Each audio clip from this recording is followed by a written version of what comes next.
क्या आपने कभी सोचा है कि रात के 2 बजे जब पूरा देश सो रहा होता है, तब झारखंड के घने जंगलों के बीच बसे किसी मिट्टी के घर में चुपके से कौन दाखिल होता है? क्या वो कोई मसीहा है जो बीमार बच्चों के लिए दवा लाया है, या फिर वो कोई सौदागर है जो आपकी लाचारी की कीमत वसूलने आया है? आज इस खोजी रिपोर्ट में हम आपको वो खुफिया सरकारी दस्तावेज और ग्राउंड जीरो के वो वीडियो सबूत दिखाने जा रहे हैं जिन्हें देखकर दिल्ली से लेकर रांची तक का सियासी गलियारा कांप उठेगा। एक ऐसा सच जिसे दबाने के लिए करोड़ों रुपयों की ताकत लगा दी गई है। अगर आज आप चूक गए तो शायद अगले कुछ सालों में भारत के नक्शे से एक पूरी संस्कृति का नामो निशान मिट जाएगा। नमस्कार साथियों, स्वागत है आपका YBN बिहार झारखंड में। मैं हूं आपका दोस्त अजीत आनंद। साथियों, अगर आपको लगता है कि आपके घर की 4 दीवारी सुरक्षित है, आपकी संस्कृति, आपकी जड़ें और आपके पुरखों की पहचान सुरक्षित है, तो अगले 3 मिनट मेरी एक एक बात को बहुत ध्यान से सुनिएगा। आज आपकी पूरी गलतफहमी दूर हो जाएगी। आज की यह कहानी सिर्फ सरकारी फाइलों में दबे आंकड़ों की नहीं है।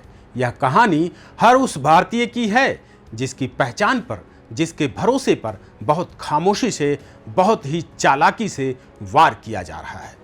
खेल इतना बड़ा है कि इसके तार 7 समंदर पार बैठे उन आकाओं से जुड़े हैं जो भारत के सबसे गरीब, सबसे भोले भाले आदिवासियों को अपना मोहरा बना रहे हैं। इसलिए इस वीडियो को 1 सेकंड के लिए भी स्किप मत करना, क्योंकि आज जो सच बाहर आने वाला है वो आपको अंदर तक झकझोर देगा। साथियों, झारखंड के वो इलाके जिन्हें हम और आप प्रकृति की गोद कहते हैं, रांची, खूंटी, गुमला, सिमडेगा और लातेहार, इन खूबसूरत रास्तों को आजकल कथित तौर पर देश की खुफिया एजेंसियां और जानकार एक नया नाम दे रहे हैं, कन्वर्जन कॉरिडोर। और इस कॉरिडोर में जो खेल चल रहा है उसकी क्रोनोलॉजी को आप समझिए। तो खेल की शुरुआत बहुत ही मासूमियत से होती है। सुबह के वक्त एक छोटा सा मुफ्त स्कूल खुलता है जहां आपके बच्चों को बिस्किट बांटे जाते हैं। दोपहर को एक चमचमाती हुई गाड़ी आती है, मुफ्त क्लिनिक सजता है और गरीब आदिवासियों को मुफ्त दवाइयां दी जाती हैं। यहां तक सब कुछ बहुत अच्छा लगता है।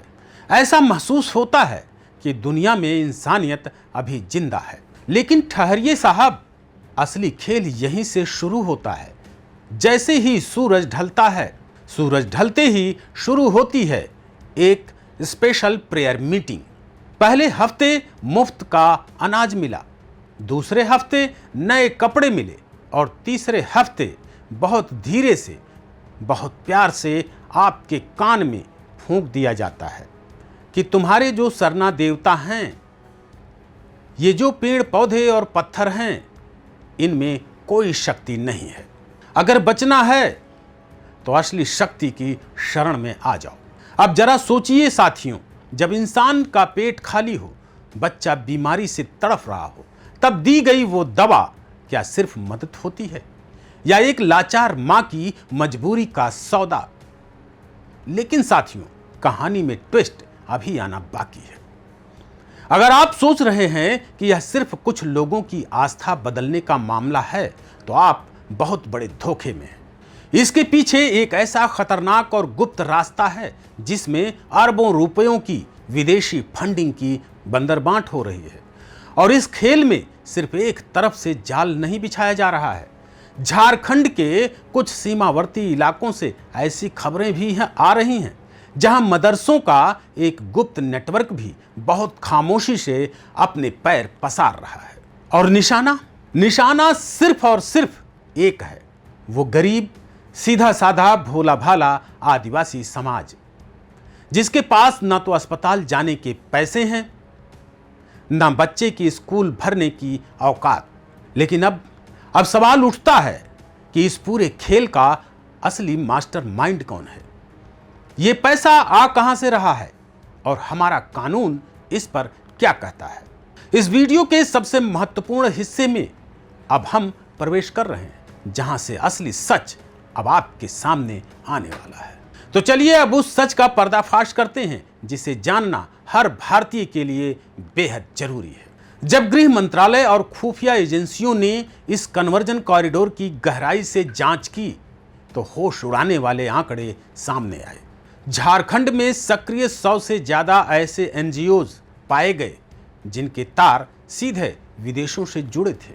विकास और भलाई के नाम पर इन संस्थाओं को विदेशों से सैकड़ों करोड़ रुपए की फंडिंग आ रही थी, लेकिन जांच में साफ हुआ कि इस पैसे का इस्तेमाल आदिवासियों का ब्रेन वॉश करने और उनका डेमोग्राफिक चेंज करने में किया जा रहा था।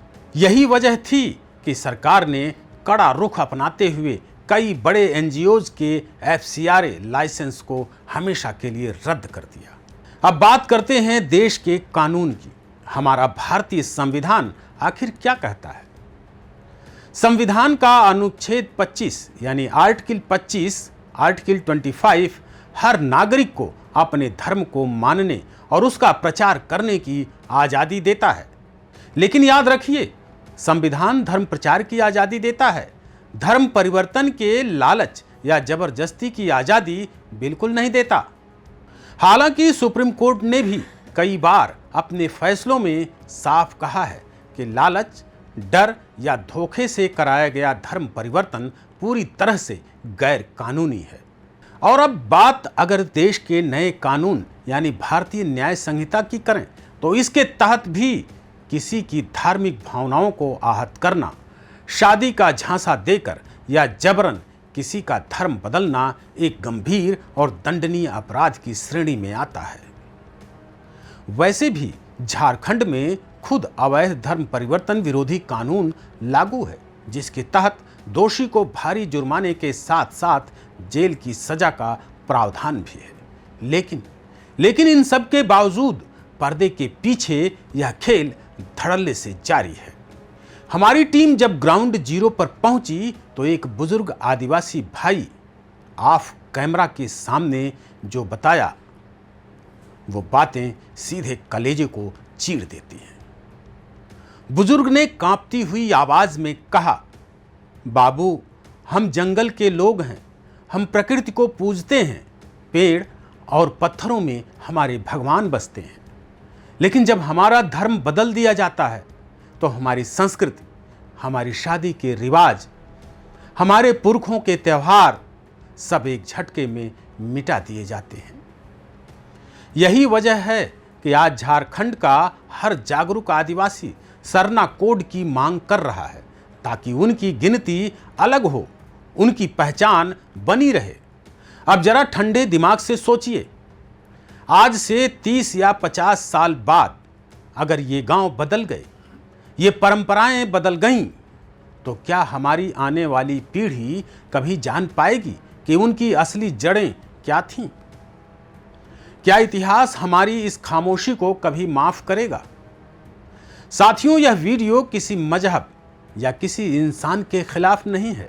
यह आवाज है हमारी जमीन की, हमारी जड़ों की, हमारे अस्तित्व की। तस्वीर का एक पहलू यह भी है कि इन मिशनरियों और संस्थाओं ने कुछ दूर दराज के इलाकों में स्कूल और अस्पताल भी खोले हैं, जिससे कुछ लोगों को मदद तो मिली। लेकिन बड़ा सवाल यही है कि क्या गरीबी का फायदा उठाकर किसी की आस्था को खरीद लेना सही है? अब फैसला आपके हाथ में है। आप क्या सोचते हैं?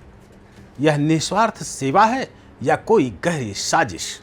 अपनी राय कमेंट बॉक्स में तुरंत लिखिए, क्योंकि आपके एक कमेंट से यह बहस देश के नीति निर्माताओं तक जरूर पहुंचेगी।